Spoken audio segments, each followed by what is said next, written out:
Viaje al centro de la Tierra, parte 12, capítulo 28. Cuando volví a la vida, mi rostro estaba mojado, pero de lágrimas. ¿Cuánto duró aquel estado de insensibilidad? No sabría decirlo. Ya no tenía miedo alguno de darme cuenta del tiempo. Nunca hubo soledad semejante a la mía, jamás abandono tan completo. Después de mi caída había perdido mucha sangre, me sentía empapado en ella. Ay, cuánto lamentaba no haber muerto y que todavía tuviese que hacer eso. No quería pensar más. Abandoné cualquier idea y, vencido por el dolor, me acurruqué junto a la pared opuesta. Ya sentía que el desvanecimiento se apoderaba de nuevo de mí y con él el aniquilamiento supremo, cuando un ruido violento vino a golpear en mis oídos. Se parecía al ruido prolongado del trueno y oí las ondas sonoras perderse poco a poco en las lejanas profundidades del abismo. ¿De dónde provenía aquel ruido? De algún fenómeno, sin duda, que se esperaba en el seno macizo terrestre, la explosión de un gas o la caída de algún potente asentamiento del globo. Seguí escuchando. Quise saber si aquel ruido se repetiría. Pasó un cuarto de hora. El silencio reinaba en la galería. Oía incluso los latidos de mi corazón.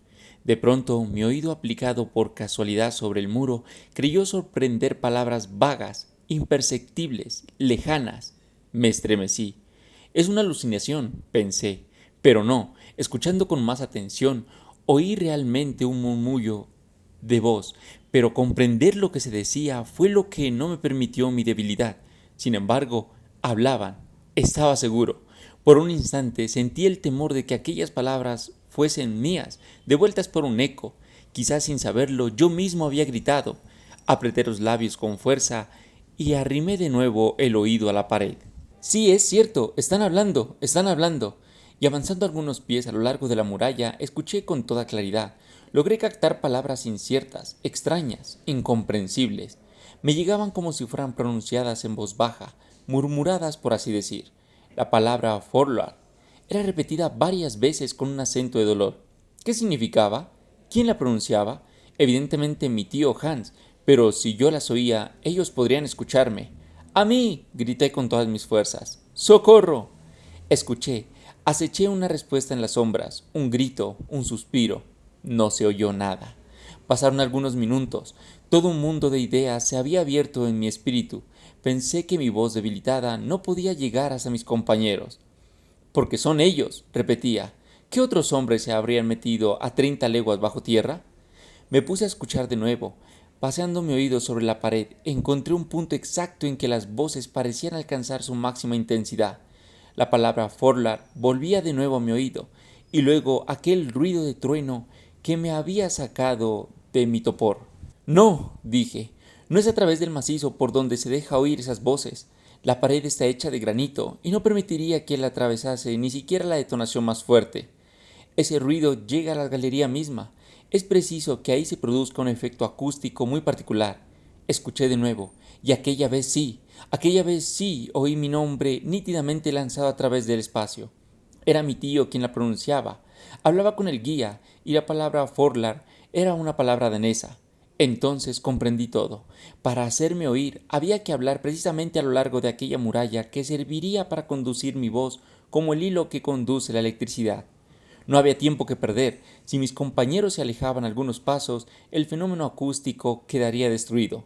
Me acerqué, pues, a la muralla y pronuncié estas palabras lo más claramente que pude. Tío Lidenbrook. Esperé con la mayor ansiedad. El sonido no tiene una rapidez extrema. La densidad de las capas de aire no aumentan siquiera su velocidad, solo su intensidad. Algunos segundos, siglos transcurrieron y por fin llegó a mi oído estas palabras. Axel, Axel, ¿eres tú? Sí, sí, respondí. Hijo mío, ¿dónde estás? Perdido en la más completa oscuridad. ¿Y tu lámpara? Apagada. ¿Y el riachuelo? Desaparecido. Axel, mi pobre Axel, ten ánimo.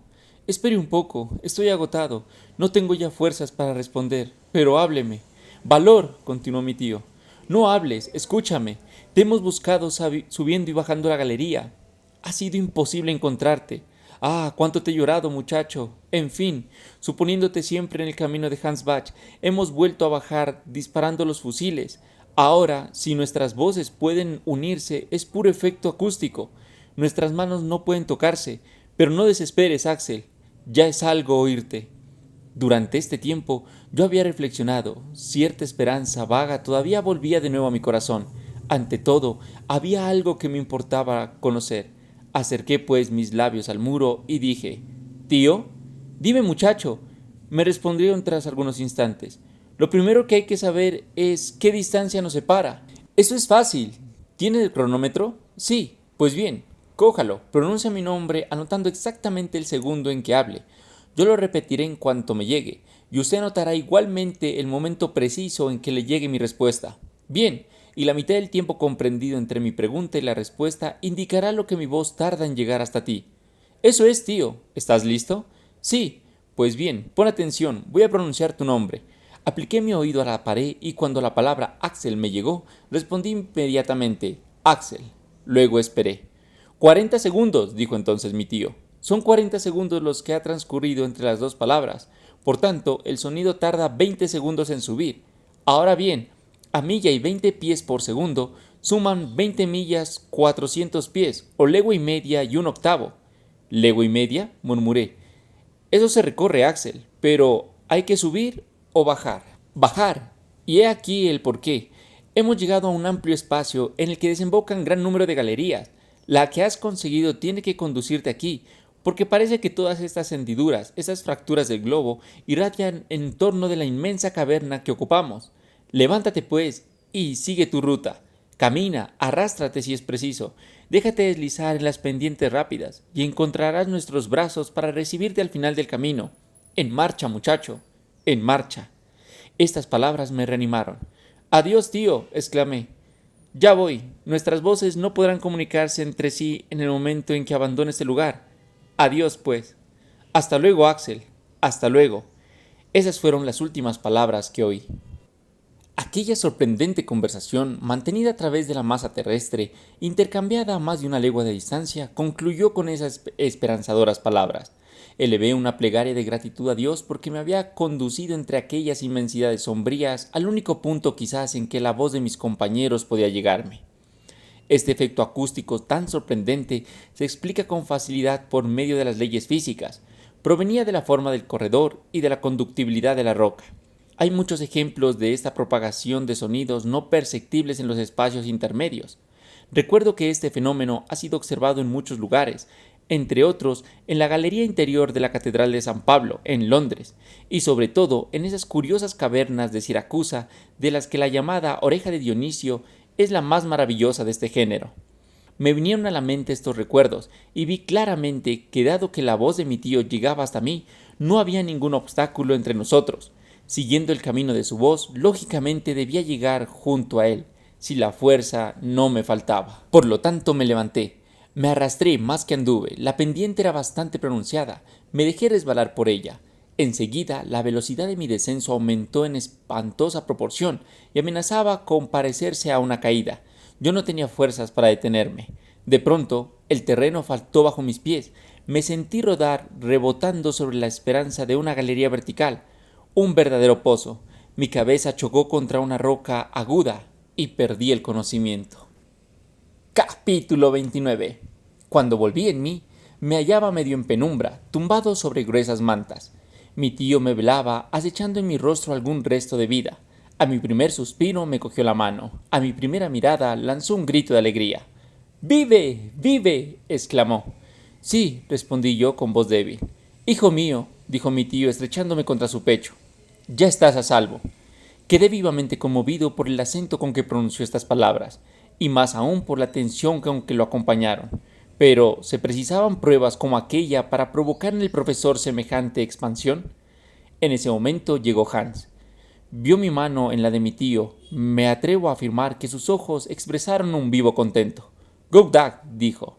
«Buenos días, Hans». «Buenos días», murmuré. «Y ahora, tío, dígame, ¿dónde estamos en este momento?» «Mañana, Axel, mañana. Hoy estás todavía demasiado débil. Te he puesto en la cabeza unas compresas que no hay que mover. Duerme, pues, muchacho, y mañana lo sabrás todo». «Pero al menos», continué yo, «¿qué hora es? ¿Qué día?» «Las 11 de la noche. Hoy es domingo 9 de agosto. Y no te permito hacerme más preguntas antes del 10 del presente mes».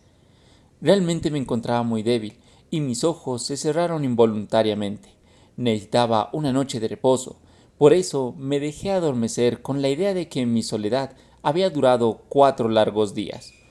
Cuando me desperté al día siguiente, miré a mi alrededor. Mi cama, hecha con todas las mantas del viaje, se hallaba instalada en una gruta encantadora, adornada de magníficas estalagmitas cuyo suelo estaba cubierto de arena fina. Reinaba en aquella penumbra. Ninguna lámpara ni antorcha estaba encendida, y sin embargo, ciertos inexplicables resplandores provenían del exterior, penetrando por una estrecha abertura de la gruta. Oía también un murmullo vago e indefinido, semejante al gemido de las olas que rompen contra una playa, y a veces los silbidos de la brisa.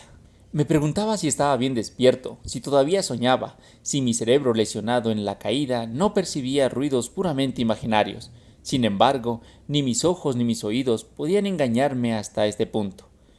Es un rayo de luz, pensé, que se desliza por la hendidura de las rocas. Eso es el murmullo de las olas, y eso es el silbido de la brisa. ¿Me equivoco o hemos vuelto a la superficie de la tierra? ¿Ha renunciado mi tío a su expedición o lo habría terminado felizmente? Me planteaba estas cuestiones insolubles cuando el profesor entró. «Buenos días, Axel», dijo jovialmente. «Apostaría que ya estás bien». «Por supuesto», dije, incorporándome sobre las mantas. «Así debía ser. ¿Por qué has dormido tranquilamente? Hans y yo nos hemos relevado para velarte y hemos visto que tu corazón hacía sensibles progresos. En efecto, me siento revigorizado, y la prueba es que haré honor al desayuno que tenga bien servirme». «Comerás, muchacho. Ya no tienes fiebre. Hans te ha frotado las heridas con no sé qué ungüento cuyo secreto poseen los islandeses, y ha cicatrizado a las 1000 maravillas. Nuestro cazador es un gran hombre». Mientras hablaba, mi tío preparaba algunos alimentos que me apresuré a devorar a pesar de sus recomendaciones. Durante ese tiempo, la abrumé a preguntas que me respondió al momento. Supe entonces que mi providencial caída me había llevado precisamente al final de una galería casi perpendicular. Como había llegado en medio de un torrente de piedras, la menor de las cuales hubiera bastado para aplastarme, había que concluir que una parte del macizo se había deslizado conmigo. Aquel espantoso vehículo me transportó así hasta los brazos de mi tío, en los que caí sangrante e inanimado. «En verdad», me dijo, «es sorprendente que no te hayas matado 1000 veces, pero, por Dios, no volvamos a separarnos, porque correríamos el riesgo de no vernos más». No separarnos más. Así pues, ¿no había concluido el viaje? Abrí los ojos desmesuradamente, lo cual provocó de inmediato la siguiente pregunta. «¿Qué te ocurre, Axel?»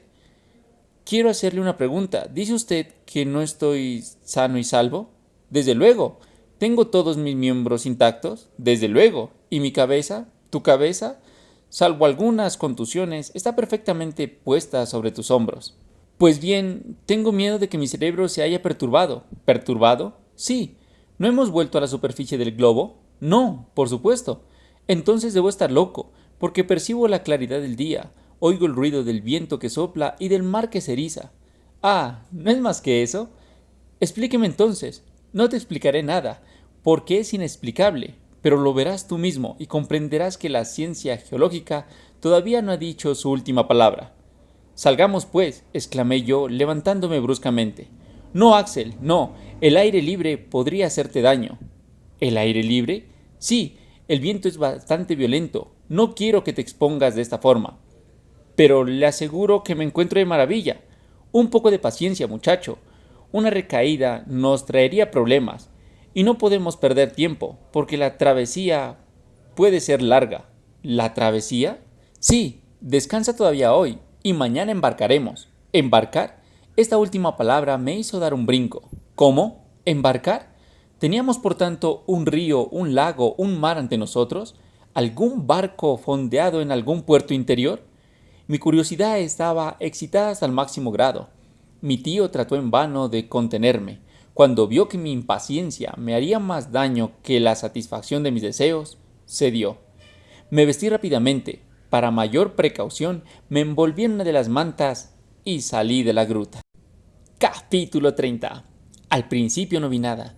Mis ojos desacostumbrados a la luz se cerraron bruscamente. Cuando pude abrirlos, quedé todavía más estupefacto que maravillado. «¡El mar!», exclamé. Sí, respondió mi tío, el mar Lidenbrock, y quiero creer que ningún navegante disputará el honor de haberle descubierto ni el derecho a bautizarlo con mi nombre. Una vasta capa de agua, el comienzo de un lago o de un océano, se extendía hasta perderse de vista.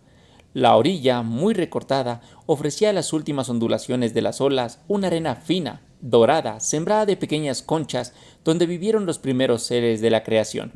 Las olas rompían con ese peculiar murmullo sonoro de los medios cerrados e inmensos. Una ligera espuma volaba al soplo de un viento moderado y algunas salpicaduras me llegaban al rostro. En aquella playa ligeramente inclinada, a 100 toesas aproximadamente del límite de las olas, iba a morir contra fuertes enormes de rocas que subían ensanchándose a inconmensurable altura. Algunos, desgarrando la costa con su aguda arista, formaban cabos y promontorios roídos por el diente de la resaca. Más lejos, la mirada seguía su masa con nitidez, perfilada en los fondos brumosos del horizonte. Era un verdadero océano, con el contorno caprichoso de las orillas terrestres, pero desierto y de un aspecto espantosamente salvaje. Si mis miradas podían pasear a lo lejos por aquel mar, era porque una luz especial iluminaba sus menores detalles. No se trataba de la luz del sol, con sus haces resplandecientes y la irradiación espléndida de sus rayos, ni la pálida y vaga del astro de la noche, que no es sino una reflexión sin calor. No, la intensidad de aquel resplandor, su difusión temblorosa, su blancura, su brillo, superior en realidad a la de la luna, acusaba evidentemente un origen eléctrico. Era como una aurora boreal, un fenómeno cósmico continuo que llevaba a aquellas cavernas capaz de contener un océano. La bóveda, suspendida por encima de mi cabeza, el cielo si se quiere, parecía hecha de grandes nubes, vapores móviles y cambiantes que por efecto de la condensación debían convertirse ciertos días en lluvias torrenciales. Habría creído que bajo una presión tan fuerte de la atmósfera la evaporación del agua no podía producirse, y sin embargo, por una razón física que se me escapaba, había amplias nubes en el aire. Pero en aquel instante hacía buen tiempo. Las capas eléctricas producían sorprendentes juegos de luz sobre las elevadísimas nubes, y a menudo, entre dos capas desunidas, un rayo se deslizaba hasta nosotros con notable intensidad. Pero, en resumidas cuentas, no era el sol, puesto que su luz carecía de calor. El efecto era triste, soberanamente melancólico. En lugar de un firmamento brillante de estrellas, sentía que por encima de aquellas nubes una cúpula de granito que me aplastaba con todo su peso, y aquel espacio, por inmenso que fuera, no habría sido suficiente para el peso del menos ambicioso de nuestros satélites. Me acordé entonces de la teoría de un capitán inglés que consideraba la Tierra una vasta atmósfera hueca, en cuyo interior el aire era luminoso a consecuencia de su presión, mientras que dos astros, Plutón y Proserpina, trazaban por él sus misteriosas órbitas. ¿Sería verdad? ¿Estábamos realmente aprisionados en una enorme excavación? No podía juzgarse su amplitud, puesto que la orilla iba alargándose hasta perderse de vista, ni su longitud, porque la mirada se detenía muy pronto en una línea de horizonte algo indecisa. En cuanto a la altura, debía sobrepasar varias leguas. La mirada no podía ver dónde se apoyaba aquella bóveda sobre sus contrafuertes de granito. Pero, suspendida en la atmósfera, había alguna nube, cuya elevación podía estimarse en 2000 toesas, altitud superior a la de los vapores terrestres, y debía sin duda a la considerable densidad del aire. Evidentemente la palabra caverna no traduce mi pensamiento para pintar aquel inmenso lugar, pero las palabras de la lengua humana no sirven a quienes se aventuran en los abismos del globo. Además, yo no sabía por qué hecho geológico explicar la existencia de semejante excavación.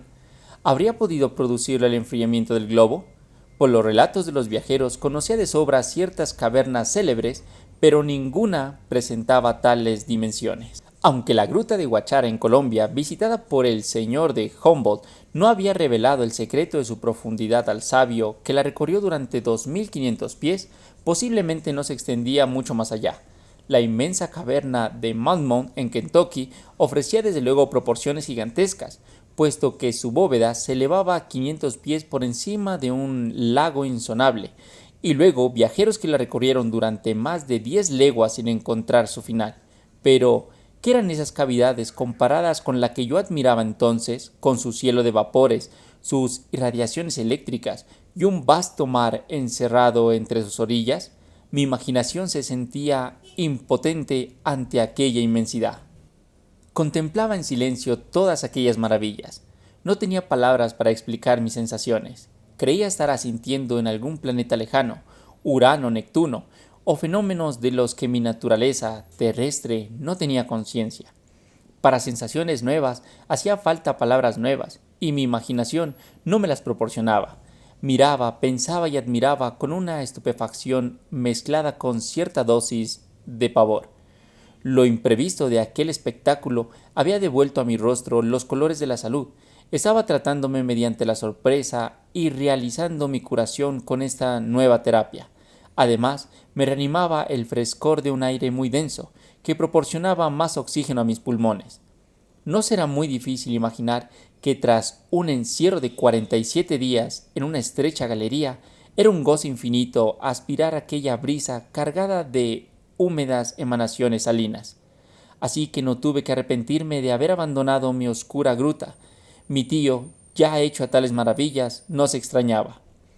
¿Te encuentras con fuerza para pasear un poco?, me preguntó. Sí, desde luego, contesté. Nada me resultará más agradable. Pues bien, coge mi brazo, Axel, y sigamos los sinuosidades de la orilla. Acepté con entusiasmo y comenzamos a bordear aquel nuevo océano.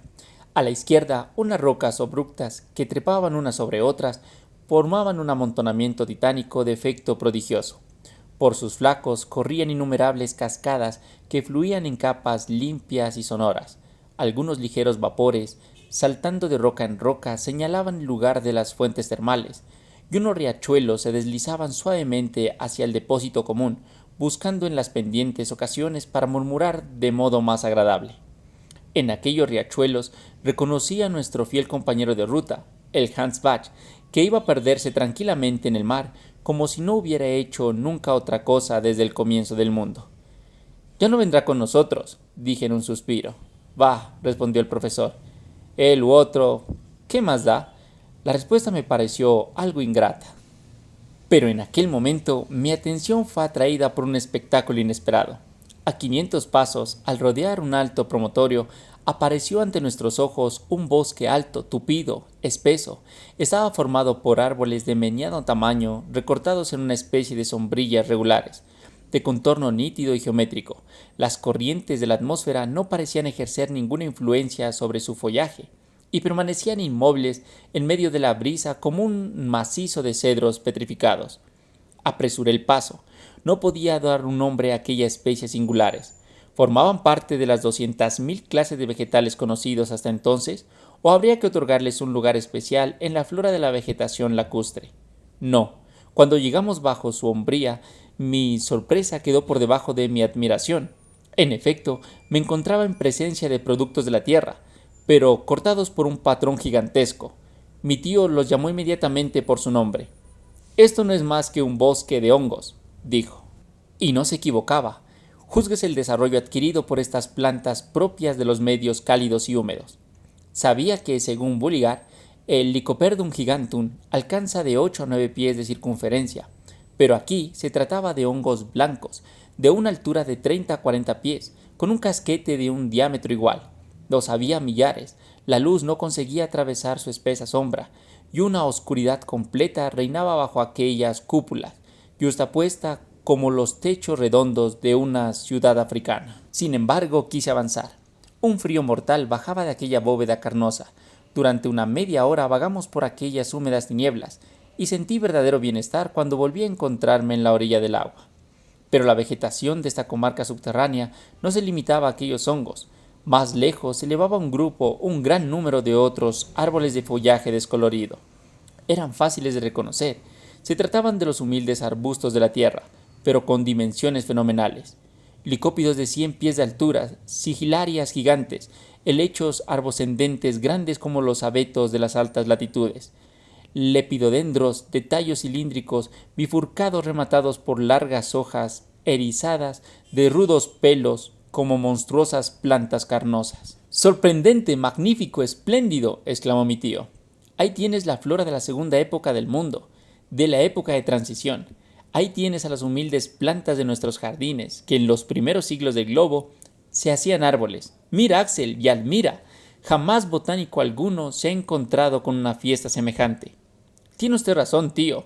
La providencia parece haber querido conservar en este inmenso invernadero estas plantas antediluvianas que la sagacidad de los sabios ha reconstruido con tanto acierto.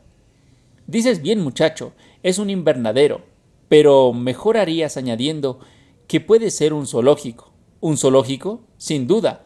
¿Ves este polvo que pisamos, estos huesos esparcidos por el suelo? —¡Osamentas! —exclamé. —Sí, osamentas de animales antediluvianos. Me había precipitado sobre aquellos restos seculares hechos de una sustancia mineral indestructible. Sin vacilar, iba dando su nombre a aquellos huesos gigantescos que parecían troncos de árboles disecados. Eso es la mandíbula inferior de un mastodonte, decía, y esos los molares del dinoterio, y hay un fémur que no puede haber pertenecido más que al mayor de estos animales, el megaterio. Sí, esto es un zoológico, porque desde luego esas osamentas no han sido transportadas aquí por un cataclismo. Los animales a los que pertenecen vivieron en la orilla de este mar subterráneo, a la sombra de estas plantas arboscendentes. Mire, veo el esqueleto entero, y sin embargo, dijo mi tío, no comprendo la presencia de semejantes cuadrúpedos en esta caverna de granito. ¿Por qué?